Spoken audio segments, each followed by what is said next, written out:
Welcome to the Wild Mom Podcast. We do things a little differently around here. If you're a mystic, spiritual, conscious, wild mother, then this is the podcast for you. It's time to come back to your roots, remember your divinity, and embody the wild woman within. You're here to shake up the parenting game, awaken from the matrix, and raise your new earth children to be free and energetically connected to all there is. This is your podcast to reclaim the wise and the wealthy, the intuitive, loving, and divinely feminine motherhood. Mama, welcome back to the wild. Hello, everybody, and welcome back to another episode of the Wild Mom Podcast. I have a very special guest today, one who I've been following her journey for 17 months now since I had my daughter. She is another mystic mom on a mission to help support these new earth children. And welcome Anita to the podcast. Anita is supporting moms birthing and raising RAVE kids in sovereignty with human design and energetic health. And she's also the host of the Midwitch podcast, which if you have not heard that yet, go take a listen. It is absolutely amazing. So welcome Anita. Thank you for being here and tell us more about your story. Sure. Thank you. Thank you so much for inviting me on. I'm really excited to have this chat and to connect even more deeply with your beautiful community. What was the question? Tell me the story, my story. Tell me your story. Tell me, who are you? Who are you in this Who am third plane I? being? Well, it was funny because we were just talking about my current bio on Instagram, and we are going to talk a little bit about human design, but I am a human design manifestor, and it's really hard for us to describe who we are and what we do. And it's really hard for people to get a feeling of us also because we have like that closed aura. So I was saying, wow, that's such a snapshot of a moment in time of like, you know that there's so much more that I do, but also that is like necessary for us to do. So anyway, we're going to be expanding more on that in this conversation. But in terms of, I guess I'll reference it to my own spiritual journey. That was, well, I'm going to be one of those people that say I was always spiritual, and I really was. I had diaries of all of this woo-woo stuff that I like kept hidden, like even as a child. I think one of my first kind of tools that I had was when I was a teenager, and it was wild because it was a chakra meditation by Doreen Virtue. And like no one was talking about Doreen Virtue then. So like I'm probably older than your community. I'm 43. So this was like a long time ago. Um, anyway, when it kind of really awoken was when I went to a psychic party, and I went in Hmm. with the lady, and she just kind of said to me, so you know you're psychic, right? And I just bawled because I did, but like I couldn't voice it to anybody. I Oh, couldn't truth speak it bumps. to an yeah. Oh, Yeah, I couldn't, I'd never been seen. And so I guess where that ties in as well is the next version of that, or the next evolution of truly being seen, was human design, which I'll circle back to. So that would have been, oh gosh, 2006 or 7, right? And then it wasn't until 2012 to 14, 15, those couple of years where I was like, this is my life's work. And I started to make it a bit more tangible and truly understand my role in being of service. And so that was the first couple of years before my daughter was born. And so that's when I really put myself out there. I had to like literally move to another state to be able to do that. And I was doing readings and energy healings and women's circles. hmm. And then since that time, it's just been an evolution of the same sorts of things, always working with women and mothers.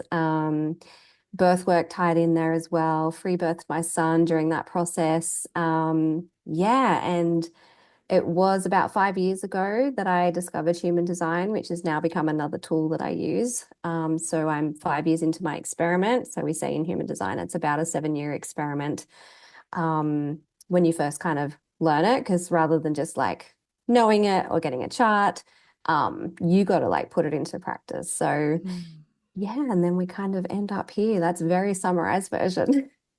I love what you mentioned just about the human design and how to make it like the tangible pieces. And because I'm similar to you about the manifesting generator, that closed aura, and there's so much that I'm doing, and I'm like, I just can't say it all at the same time. And yeah, so I love that. And as you were speaking, you guys can't see this because you're listening to this recording, but are you wearing a Healy I device on you? am. Yeah, You are. it's clipped onto my shirt. Yeah.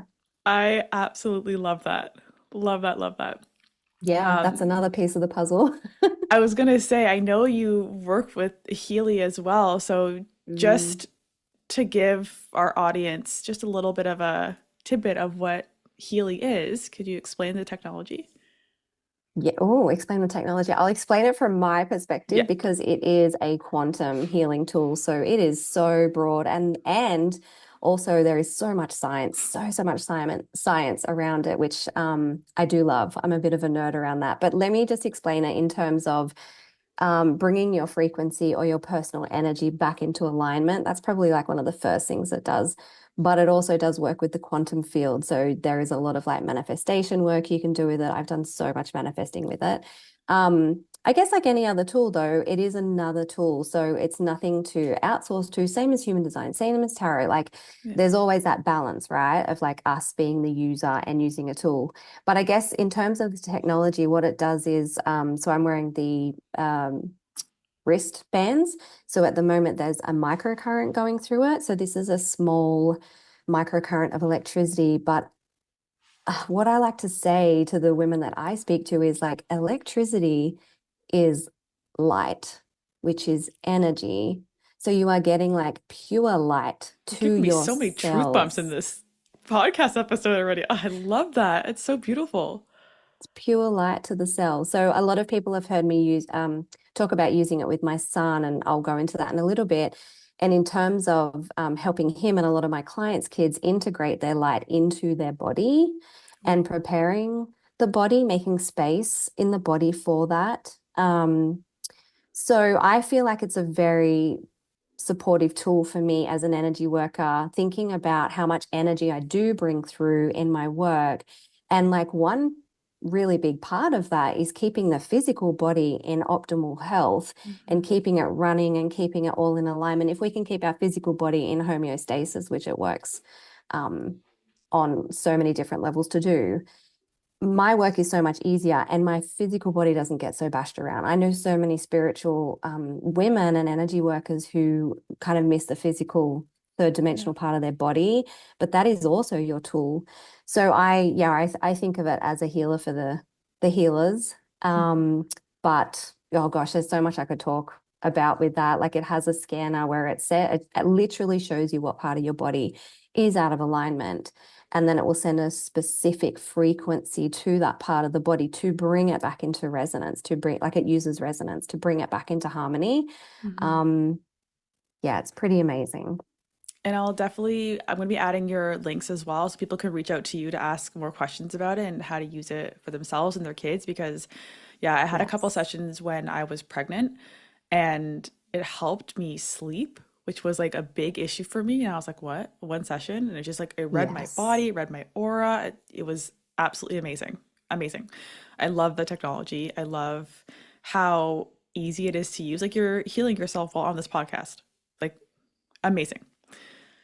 Yeah, well, I'm running an inner unity program, which I was just kind of intuitively guided to do, but that kind of keeps me um I see that as like making sure my heart and my mind are in sync because I have a lot of air signs in my chart, so I can be very like heady, and I always have to like connect it to the heart as well. But yeah, speaking of sleep, one of the best programs is the it's called bed rest, but it's a nervous system regulation program and it brings you into the parasympathetic state.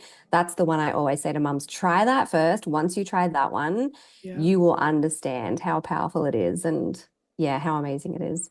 That's definitely something that we need as moms is nervous system regulation. Yeah. And that was a little side note because we weren't even going to talk about that. But thank you so much for sharing that because, yeah, I just love that technology. So, whoever is listening and is called to this, reach out to Anita and she'll share with you more. So, My biggest question for you for today is what are rave kids? I've heard of the rainbow kids, the indigo kids, the golden children. They're all coming here, but I was only once I found you that I was like, what is she talking about these rave kids? And it really intrigued me. So please share with me, what are the rave kids, children, little light workers? What are they? For sure.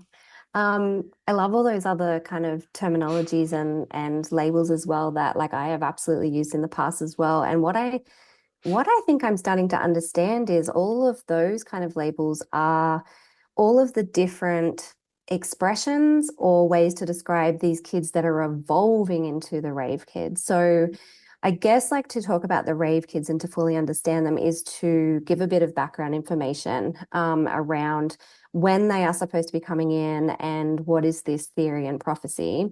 So in human design, the man that channeled and downloaded this entire system, his name's Ra, and he talked about this frequency shift in the planet on the planet.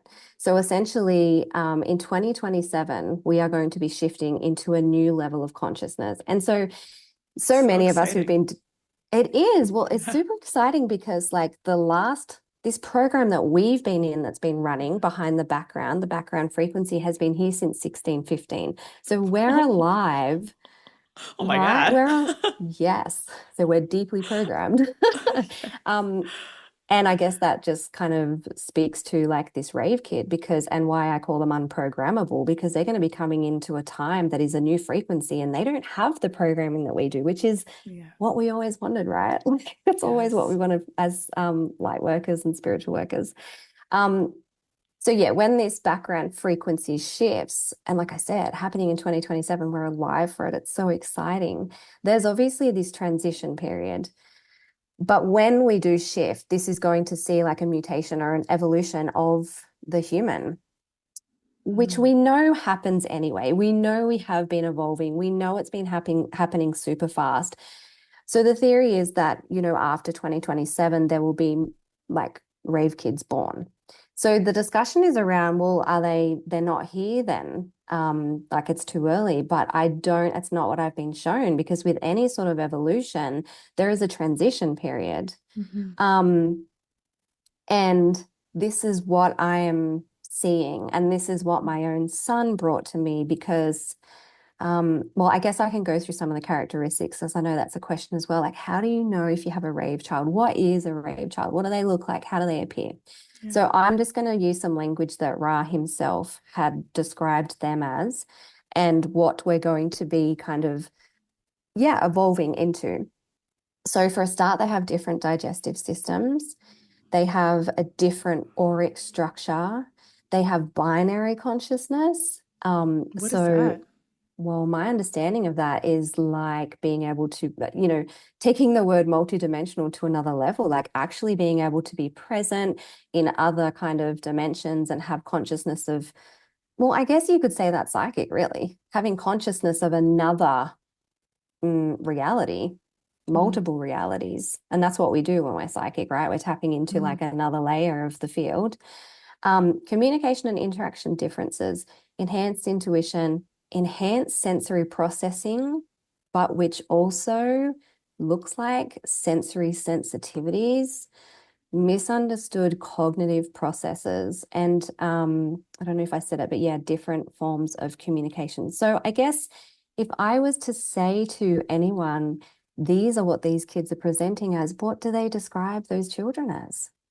What has the medical institution described those children as? Like ADHD, autism. ASD? Yeah, Yep. somewhere on the spectrum. Troubled kids. Yeah. Misbehaving, troublesome too. Yeah. All of that. So, so why is that though? Because they don't fit into this frequency that we're in, this program, Yeah. this old paradigm, and they literally stand out because they weren't born for it. And so Hmm. I do call them like these kids now in this, I mean, the kids after 2027, I see them as the same, but these kids now that have come in like earlier than like most of humanity is ready for, Oh, yeah. they're like the bravest of the bravest souls because they know they're not going to fit in. They know they're going to be labeled. They know that it's going to be a little bit difficult for them for a point in time. And they're truly like the trailblazers. That's my So, daughter. yeah, right. And it's like so much of my community. And I guess like the work that I'm doing is that, and this was my own path. My son is not diagnosed, but gosh, I've been asked to get him diagnosed by multiple people. And I know if I took that route, what they Yeah. would label him. And, maybe in another time, if it benefits him, I'll get it to use the benefits of the system for how we want to, sure. But at this point in time, I don't think that's going to serve him. And so many mamas are in the same kind of place in my like in my community where they're like, my child is absolutely different. Um, and it appears they're struggling trying to fit them into old paradigm systems, whether it's Yeah. education, health, whatever it is. But where else do I turn? And there was like, for me, there was nothing. And so I understand now as a manifester, well, manifestors are supposed to bring this stuff, supposed to like create new things, Yeah. to be able to support these mums and these children. So Yeah. yeah, That that resonates is all so much with me. Yeah, yeah, I got channeled the term New Earth children, and that's what I go with. But yeah, Rave children is I'm excited to see the kids who come through in 2027. I'm yeah, also very interested to see what my daughter presents because man, from the moment she was born, she was seeing spirits at 3 months old. yeah. She's been opening portals, and I tell people this, and they're like, "Yeah, okay." They laugh it off, and I'm like, "No, the amount of soothers that we have lost, literally out of thin air." And I'm like, "Okay, there's Yep. something going on here." And Wow. Yeah, yeah, yeah. Oh, yeah, absolutely. I've experienced the same when I've spoken about that a bit where when we do a quantum leap or a timeline jump, there are literal different physical things in our reality and things go missing. Like that is one of the signs that I know. I'm like, if something goes missing and you absolutely cannot find it, and you're like, how could this not be here? yeah, Like surely I would have found it by now. No, it's not, it doesn't exist in this like new timeline. I love yeah, that. And that's the binary consciousness, because what's consciousness? It's like an awareness or a perception of a current reality. Well, yeah, binary is like two at yeah, the same time. So like the ability to tap into different realities. Yeah, and yeah, these kids are absolutely presenting that. yeah, And it makes sense, doesn't it, that like us as mothers have gone on this deep spiritual journey and uncovered our own gifts, and these children have chosen us because we understand. Like yeah, the bond between my son and me is unique to the bond that I mean, I know I'm his mother, and so that's unique in and of itself, but even on its own, it's like a as separate to deeper, that, yeah, absolutely. He understands, or he knows that I understand, and I know it makes him feel safe, even though he's not very verbal. yeah, We have always said from the very beginning, he's on his own timeline and we're comfortable with that. The world isn't, but yeah, we are because we know he understands things on other levels. It's just integrating it into the third dimension. yeah. And I think that's something that's so important for moms to know is that your kids are different, and it's then the mom who has to do the work to be okay with that, right? Because society, that fear base of motherhood is your kids aren't hitting the milestones when they need to, or they're misbehaving. So there's something quote unquote wrong with them. Yeah.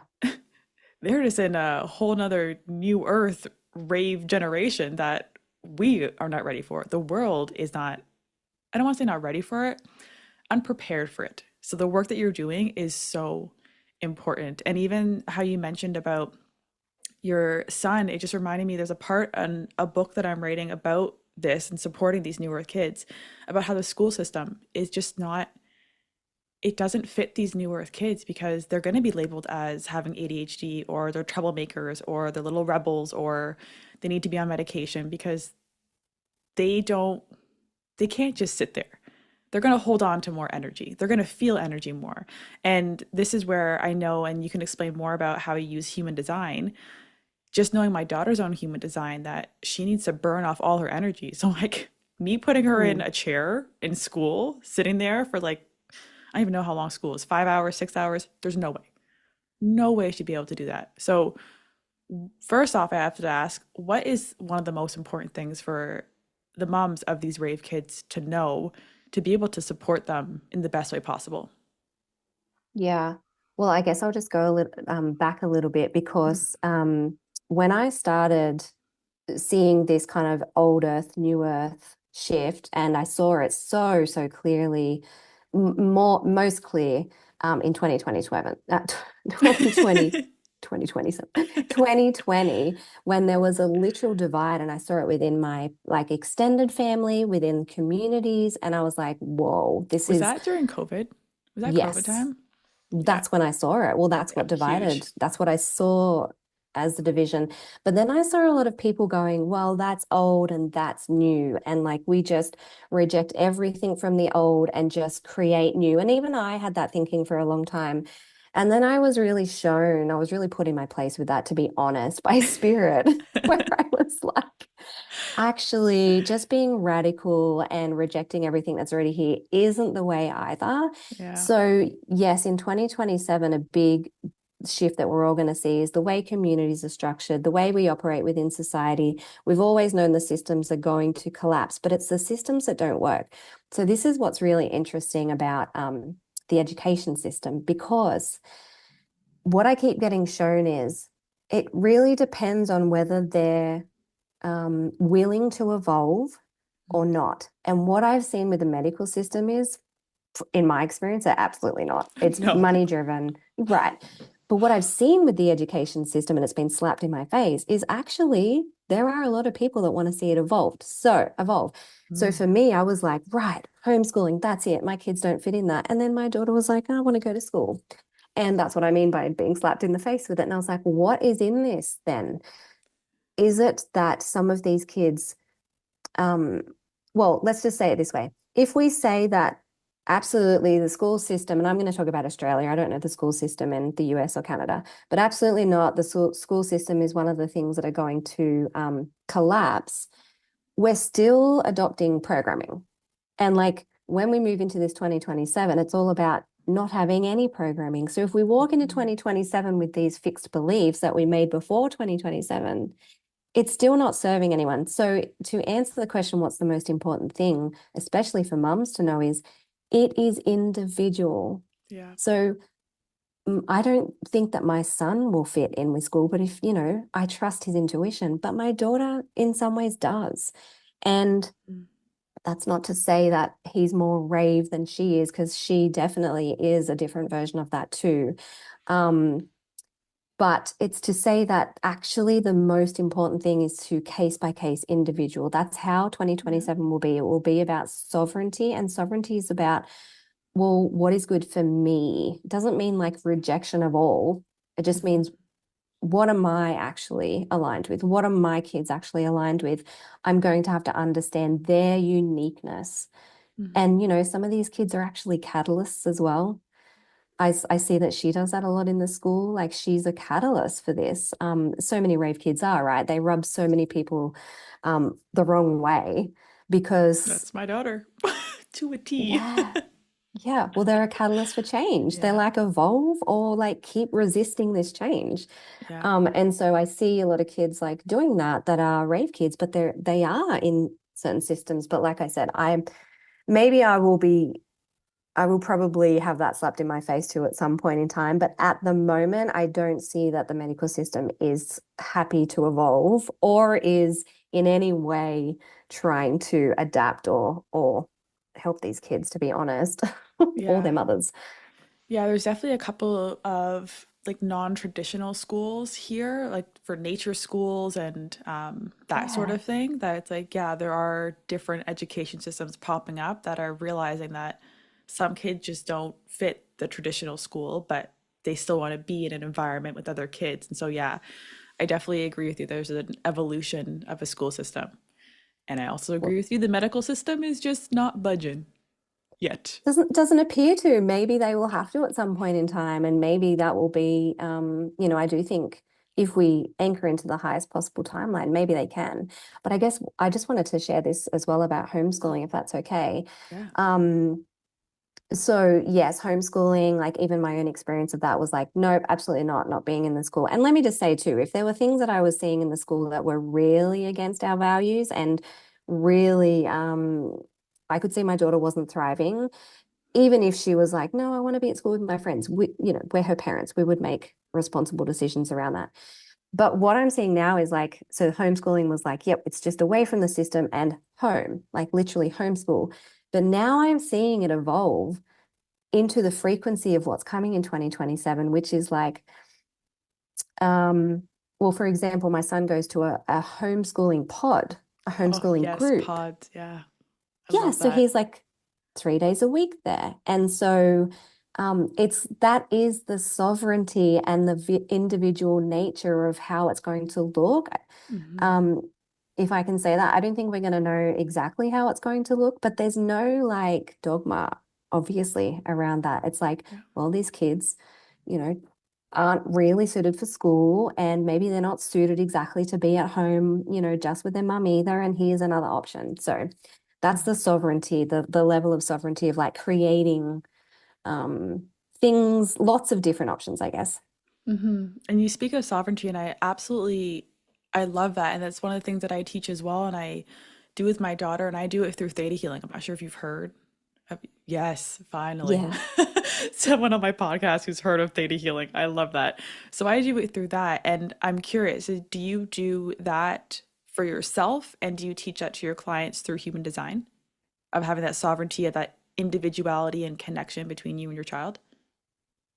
Yes, because well, I guess the other thing with the question, what's the most important things for them to know about raising RAVE children is self-healing for a Oh, yeah. start for them, like you said. So that's the sovereignty there. Like I Yeah. can heal myself, my body can heal myself, but I need the tools and the help for that, right? Not external authority help, but like I need, yeah.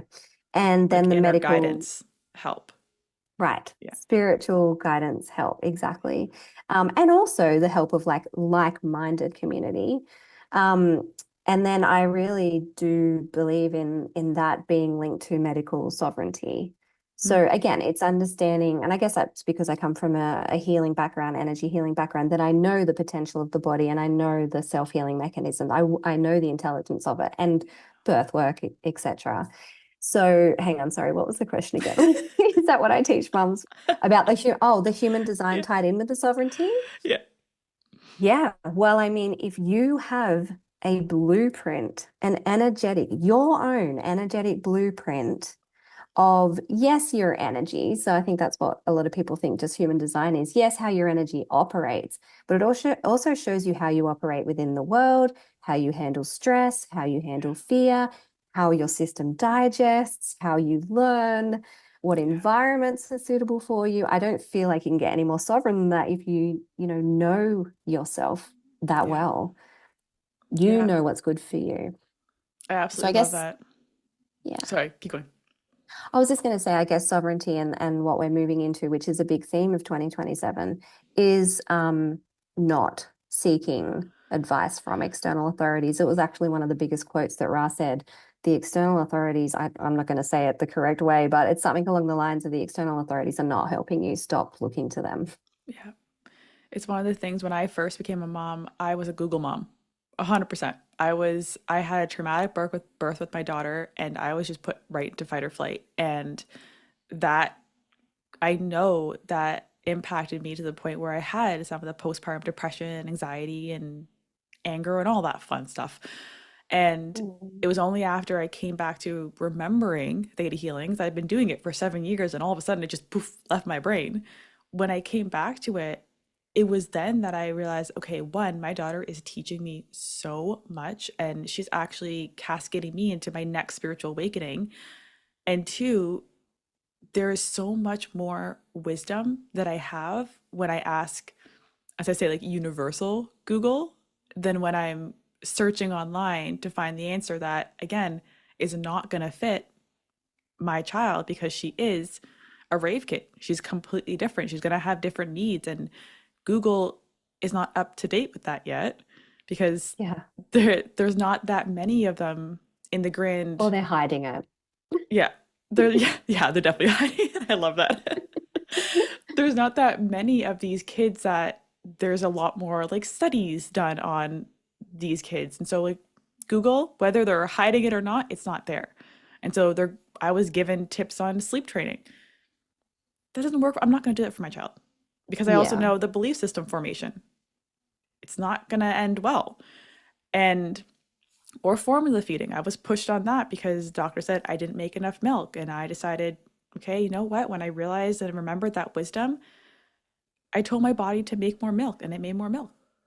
Like I that, love that. like the power of healing. Even some of the moms in my community, they're lowering their kids' fevers in under 7 minutes. And I'm Yeah. like this is what's possible for moms. And I think it's so important for moms having these rave kids because they need us to be the mentors for them to be able to have that sovereignty, to have that autonomy. If we don't have that as moms, how are we going to show that to our kids, right? Yeah. So, Absolutely. And I think I was just going to say about, the term external authorities. I think some people can get caught up in the sovereignty of like, well, I don't even need a community of women around me. But like, I don't see that as an external authority. I see that as external support that reminds you in the right way. I feel that women truly do that. They remind yeah, other women through example or through connecting, remind them of their power. So it's yeah, so different. yeah, so different. These women's circles like you used to the women, yeah, the women's circle that you used to host, and I've been to a couple. It's been the most liberating thing to find that tribe, that sisterhood, because they're only coming from a place of love. Whereas I feel the external are coming from either their own fears or the fears they want you to have, right? Yeah, different motivations for Yeah. sure. Did you say So that you returned to theta healing, like you had done it and then you returned to it? Is that what you said? Like yeah, it so was, I've been a practitioner for like 7 years, an instructor for two, and I was before I had my daughter, I was like, I got this in the bag. I know the belief formation, I know like my programming, I got this. And when she came, I was just bitch slap with a, yeah, you know nothing. We're gonna humble you. And I forgot about it for like the first 8 months when I was in that really deep place. And then there was one moment when I was crying on the floor in my bathroom because I was like, I can't do this. I'm like, I don't like how I'm showing up for her. She's, again, vastly different, and I don't know how to help her. And I was reminded, hey, here's the practice that you've been doing that you help so many other people with, that you were helping moms with. Come back to this. And so I slowly started adding them in here and there. And then I realized, oh my God, there was so much power here, and this can help so many moms. So that's kind of what started on my journey.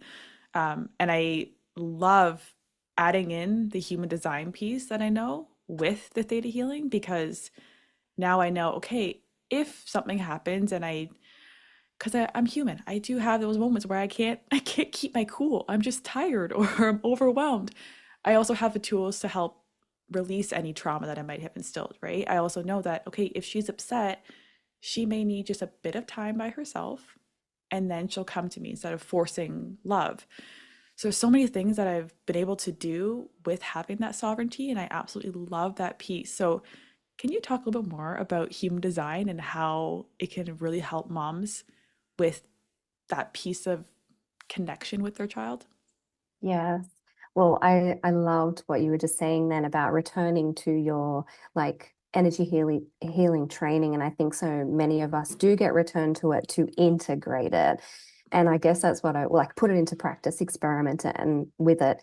And I guess that's what I was saying about human design, where I just ran a training actually, and I was talking about it. And I just honestly said, like, I have in my time of understanding human design, have stayed away from those that are certified in it if they have not done their own experiment, because you don't truly understand something, I don't think, or the power of it, like you said, if you are just in teacher mode, if you just learn to read the chart, if you are Oh, not, if you haven't put it 100%. into, yeah, if you haven't put it into practice in your own life, Yeah. and like when you get shown it and exposed to it and taught it the right way, um, you should be given like things that you can integrate immediately, like day one, Yeah. and start playing with that. So I guess if I was going to talk about these rave kids, oh, I just want to say as well, I love Mhm. like the combination of like, that's why I do the same. So energetic health and energy healing with human design, because human design, like you said, I am human, she is human. So it's how, yes, it's about energy, but it's how it's like manifested in human Yeah. form. So you've got like the spiritual healing part of it and the humanness as well, which I love that combination. And I guess with these rave kids and using human design for any kids really, like being able to combine the two. And when I do think about these rave kids, though, I do absolutely see, and I've been shown that there is this spiritual purpose they have, but there is also this earthly vulnerability. And it kind of goes back to what I was saying about when we channel so much energy through us, how we have to keep our physical body in like optimal health. So I know it's my experience and a lot of the experience of a lot of mums in my community where they've gone down the rabbit holes of like parasites and heavy metals and, you know, vaccines and like, oh, that's the reason why, you know, my kid's presenting like this, but it's only one piece of the puzzle because these kids are trying to integrate their light into their human. And those things, yes, are like blocks. I don't see them as things that have made damage. I see them as things that just need to be cleared and moved out of the way. Yeah. Um, so I guess like in terms of like claiming that health sovereignty or like helping our kids with human design, it's so much more than like, oh, knowing and understanding our kids' individual needs and helping them thrive in their own energy. Like, yes, that's important.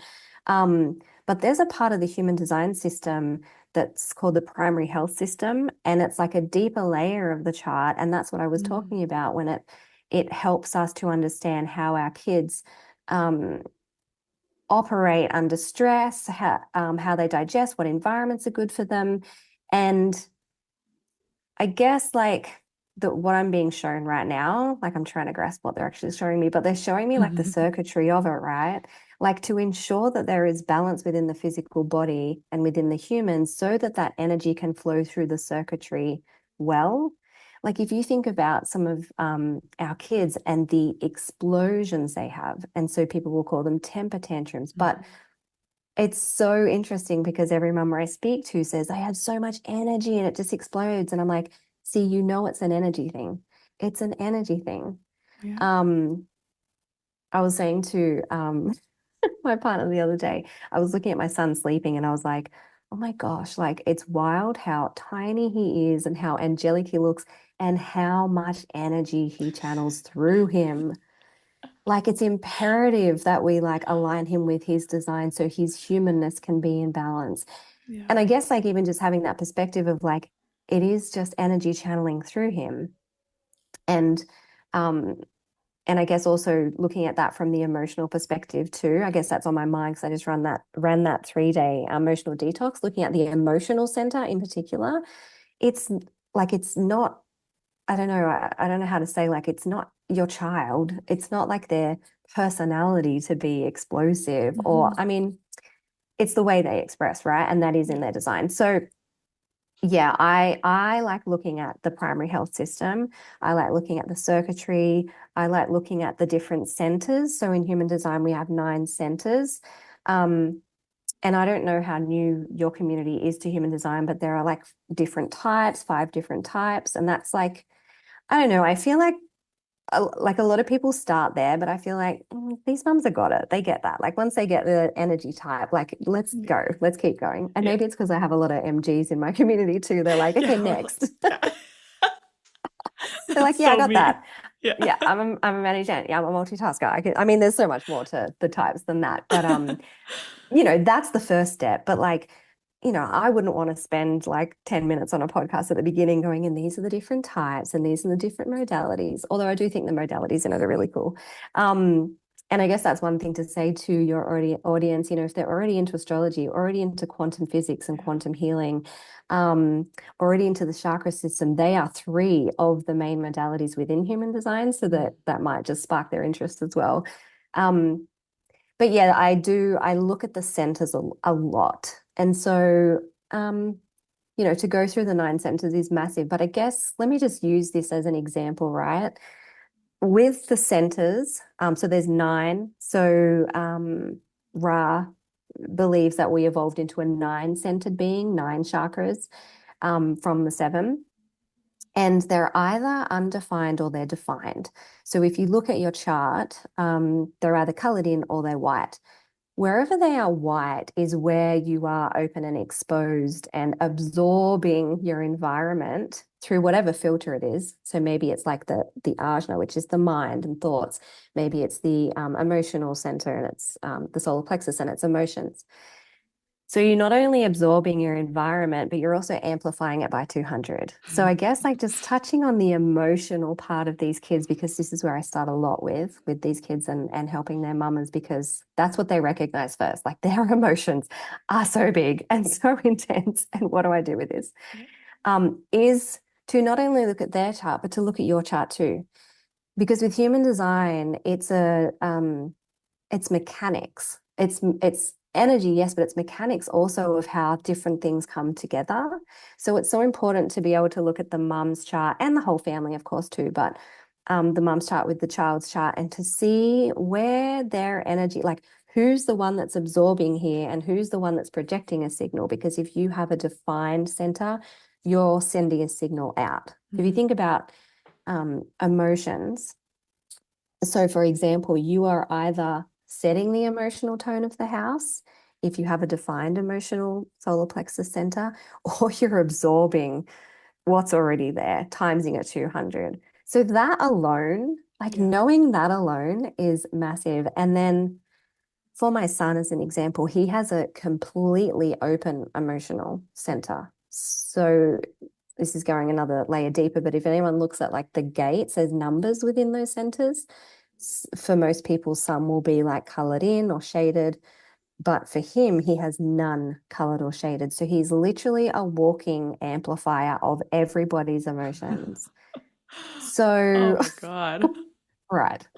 Um, and that's only one center. Like there's others, there's 8 other Yeah. centers, but that alone, I know that to help him, and I guess, wellness is tied into health, right? Like if you're thinking about being sovereign, having health sovereignty, to know that is to know that if there are any people in our lives that are highly emotional or that I know have suppressed emotions, I don't keep him around that space for very long because I know exactly how that energy is going to work.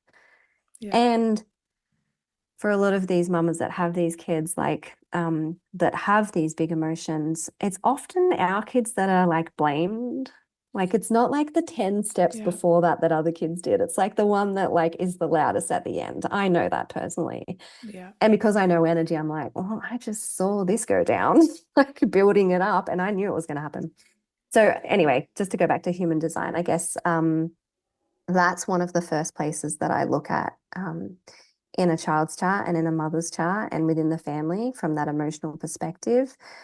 But again, there's so many other centers. There's one for fear, there's one for like the heart space, there's the root center, which is about pressure and yeah, it's the throat as well, the throat center.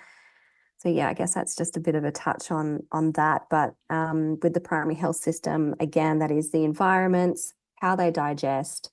For example, with my son, he has closed taste, closed digestion. So it is beneficial for him to eat somewhere where there's no distractions.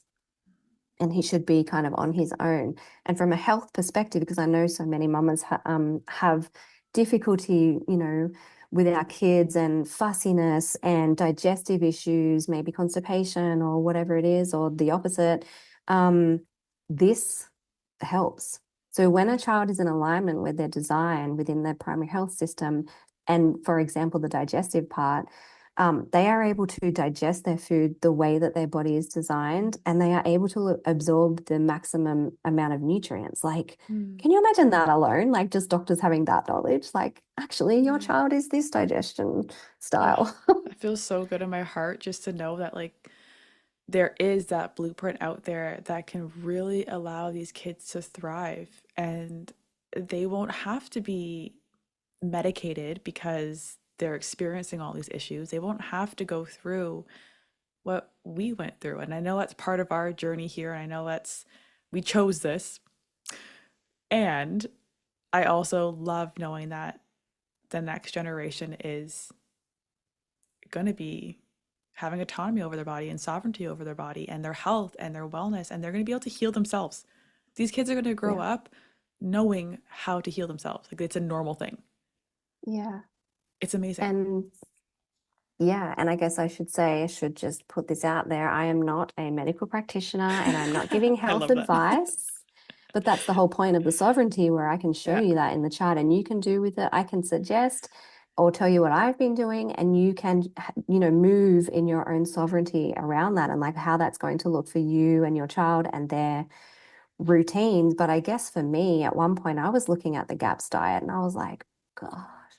Like, oh my goddess, that is massive. How am I going to get a kid to do that? And, if I thought it was the only way and I knew, I really trusted it and my intuition was like, this is what you need to do, I would have done it. I would have made it work. But to have the option of this and to go, actually, if he just eats in this certain way, and there's, all these other parts of the chart that I bring in, Mm-hmm. just working on digestion alone. And I think that I touch on digestion and emotion a lot, because when I'm talking about these children, like maybe having a bit of a struggle bringing in so much light into their physical body, well, what is the digestion process? Like it's so closely linked to emotions, Yeah. because it's a processing digestive Mm-hmm. it's a digestive process of not just food, of energy too.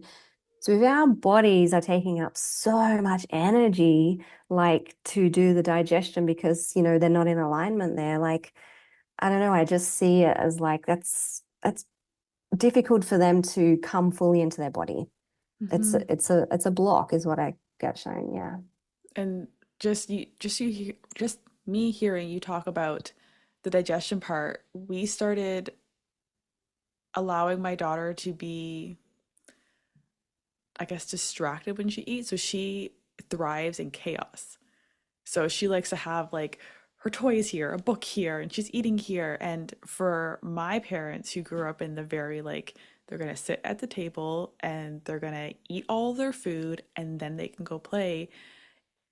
I can tell it really triggers my mom. She's like, she needs to be sitting at the table. And I'm like, she actually thrives somewhere else. So like now my husband sometimes takes her to his truck and she eats in the truck and she's playing Yeah. and she's having so much fun and she's loving it. And her digestion has never been better. And now I'm putting the pieces together. Like when we used to have her there, she used to fuss. She used to throw temper tantrums. She would barely eat. And she was also constipated. And it's just, Yeah. I'm putting the pieces together and it's just that alone, like you said, is so powerful. That one shift. Yeah, and what you said is so important too, because you knew that intuitively already. And this is what I really want to stress to mum, is that to have that intuitive development first, which is what I work with my clients on first, is so important. And then we use human design as almost a validation, or almost like I mean, so many mums are like, this feels like a permission slip to me now when my parents are questioning my style of parenting. I can Yeah. think, I don't say it to them, but like think in my mind, actually, this is how she's designed. And I guess it just really helps if those slithers of doubt come in, or distrust in ourselves. We all have Yeah. that, even if we're highly intuitive. And I feel like it's such a beautiful foundation or like tool to have, to say, actually, no, I'm right with this. Like, I know I'm right with this. And this is one thing that reflects back to me what I knew. I think that's so important. Another way to really work with human design. Mm-hmm. And I love what you said because I went through that same initiation of when I had the postpartum, there was no trust there. And when I got the message come back to theta healing, the first thing that I don't want to say challenged, but pretty much challenged with was trust. And my husband would help me. And there were so many times where I'd be like, okay, is she okay? And when she's napping upstairs, like, do I wake her up? Do I not? And he would continue to help me. And I would do energy testing to see, okay, is it in the highest and greatest good to wake her up? No. Okay. Well, now I have to just sit with this and I have to just embody it. And the more and more trust I built, the more confidence I had in parenting against the norm, in doing things that the older generation's neighbors didn't like or didn't understand. And even now to this day, I told my neighbors, okay, don't say good girl, say good job, because I know it's Yeah. going to instill a belief. And they're like, what? And I'm like, you know what? Just trust me. It's best for her. But that trust piece was so important. And so, yeah, I work with my clients that first piece on trust. I love that you're doing that as well, because if you're going to be connecting with your child's energy, if you're going to be using human design, helping their energetic health, the trust needs to be there. I think that's the trust piece is one of the pieces that have been taken away from us as moms because there's been so much external noise and messaging that we know better than you. Yeah. Yeah. And, I feel like a lot of us are quite awake, and yet there is still so much deconditioning to do because, like I've just said, for Yeah. 400 years, we have been born into this It's time where there insane. is a particular program running. We're at the end of it. So, how ingrained is that in us and our lineage before us? And so interesting what you're saying about your daughter eating at the table and even your mum kind of not being okay with that. I had my own moment with that because I had a value of like, it's important for us to eat at the table together and to be as a family. And, that's part of my human design too. Like it's all, but not only that, it was a value and something that was important to me. Mhm. And then, so I was at one point in time before I was like, hang on, why am I not just trusting my son in him getting up and moving away and Yeah. not sitting at the table? And I was like, whoa, I'm running from programming here. Like maybe it's not a value. Mhm. Or maybe there's like a middle place here between our family values and what my son wants to do. That's the other thing too. Like, and I see this in homeschooling a lot too. It's that kind of aversion, complete flip idea of like, well, in school they have discipline and structure. So we're going to have like just complete child-led playing and freedom and whatever they want to do. And so, but again, that's another program. Like, and Mhm. I can speak from experience because I did that and I was like, oh my God, my kids hate this child. I mean, they love playing on their own, but like for a whole day, like they've been to a few kind of programs and things that I've tried out, and they had like child-led play and learning all day. And they didn't like it because Yeah. they were like, I need some structure. And they do jujitsu, and a big part of jujitsu is discipline. They like that positive discipline too. Like Mhm. again, it's not like this all or nothing. It's like, well, what works for them, Mhm. like in particular. Oh my God, Yeah. I could talk to you for hours because I feel like, and I know this is always the case, but like you're such a mirror to me that like your thought processing and what you're doing with your children, I absolutely love it. So usually this podcast isn't half an hour long. I've held you here for an hour and I've loved every minute of it. And I know I'm going to have you back on the podcast. What is what is one thing that you really want to share with moms today before we go into where we can find you and all your beautiful offerings? What is one thing that you'd like to share with moms?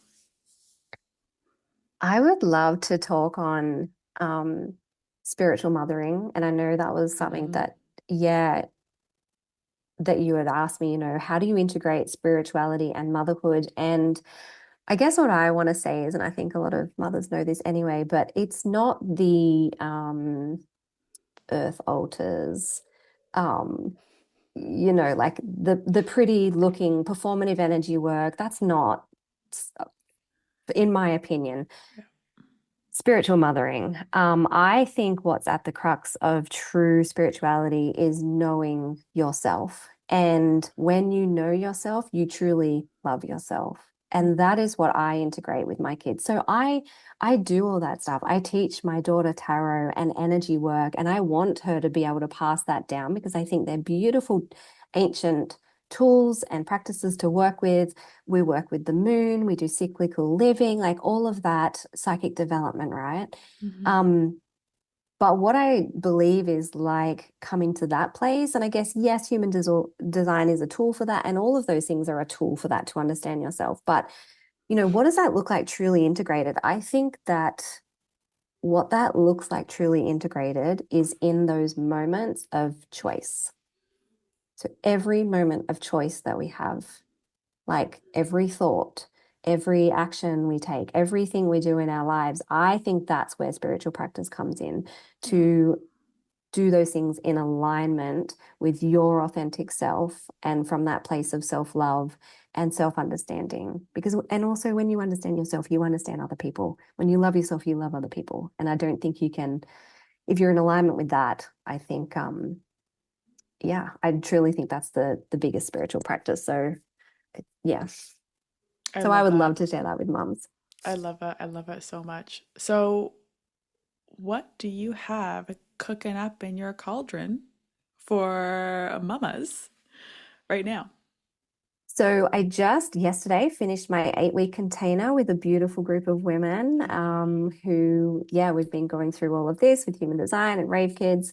But what I'm going to do, because I'm a manifester and my energy works in these waves, holding like an 8 week container is a lot of like initiating with my energy. So what I do now is I just bring it on in a little. And so I'm working one-on-one in mentorship with women. So instead of chart readings, which everybody asks me for, I do a month-long mentorship where we go into the depths Mm. of those designs and energy work and combining the two in energetic health. So yeah, that's not advertised. That's when I kind of scale down like that for a couple of months.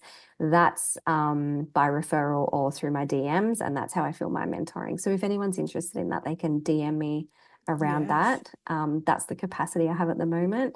Um, I love that you're and I have honoring a, that too. yeah, I have to, or I'm not, I Yeah. can't be in service to anybody, myself or my family, or even my clients or my community if I'm not. So, but I have a few free resources about 2027 and Rave Kids. They were in my bio. I'll put them back up. And so people can have a look at those and learn like even more if they want to. Thank you. And you're at the Midwitch on Instagram as well. So everyone give Anita a follow. She has amazing tips, amazing content. Her energy is beautiful. And I want to thank you from the bottom of my heart for being here today, for sharing with us so much wisdom. I know we didn't fully touch on it and I wanted to. I'll put it out there for the next time you come on, but you were channeling the Rave Kids, weren't you? Mm-hmm. Yeah. So I definitely want to talk about that the next time you come on because yeah, I want to hear some of the things they have to say. I want to hear how you got connected with them and all of that. So stay tuned, everybody, for that episode. But Anita, thank you. Thank you so much for being here. You're so welcome. Thank you for having me. It's been such a great chat.